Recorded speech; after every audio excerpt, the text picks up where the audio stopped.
ပူပြင်းတဲ့နွေရသည်မှာပေါ့ပေါ့ပါပါနဲ့ fashion လဲကြ style နဲ့လမ်းကြည့်ရင် lean shirt တွေတော့ဂွီးတို့ဆောင်ထားတင်ပါတယ် lean shirt တွေကဝေးရတာပေါ်ပါပြီးလေဝင်လေကြကောင်းတယ်လို့ချွေးကြောက်မြန်အပူတန်းကိုလည်းကောင်းကောင်းကဝယ်ပေးနိုင်တဲ့အတွက် email lengthness time ကိုပေါ်သွင်းစေပါတယ်ဒီဗီဒီယိုမှာတော့ summer fashion အတွက်မရှိမဖြစ် lean shirt အမျိုးသားတွေကိုပြောပြပေးပါမယ်ဒီ classic ဖြူအောင် lean shirt ရုံးသွားကြောင်းတက်အခြေခံအကျဆုံး summer fashion အတွက်ဆိုအဖြူအောင် lean shirt တွေကတော့အကောင်းဆုံးပါပဲရာသီဥတုပူပြင်းတဲ့အချိန်တွေမှာဝီရိုကိုလက်ဆန်း email နေစီမှာဖြစ်ပြီးတမ်းပြန့်တဲ့ look ကိုပေါ်သွင်းစေမှာဖြစ်ပါတယ်နှစ် pinstripe lean shirt oversize pinstripe lean shirt တွေကိုတေလာ trouser တွေနဲ့စမဲကြကြဝတ်ဆင်လို့ရတယ်လို့ lightweight denim အနေနဲ့လည်းတွဲဖို့မှဆိုရင်အဆင်ပြေပါတယ် pinstripe lean shirt တွေကိုရွေးချယ်တဲ့အခါနွေရာသီ summer fashion တစ်ခုအနေနဲ့ပိုပြီးလိုက်ခမှုရှိတဲ့အကြောင်းခက်ဖြောဘက်ကိုသွားတဲ့ color တွေကိုဦးစားပေးရွေးချယ်တင်ပါတယ်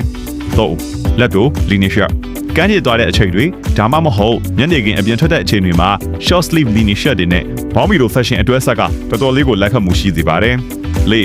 casual lean shirt casual lean shirt လို့ပြောလိုက်ရင်ဈေးအသင့်တဲ့ဝတ်ဆင်လို့အဆင်ပြေတဲ့နာမည်ရပြီးလူကြများပြီးသား Uniqlo brand တွေကရွေးချယ်နိုင်ပါတယ်ဘောင်းမီလိုနဲ့တွဲဝင်ရင်လည်းလုံးဝမိုက်တယ်လို့ရှီနိုဇင်းနဲ့တွဲဖို့မယ်ဆိုရင်လည်း style မိပိုင်နေမှာအသေးအချပါပဲ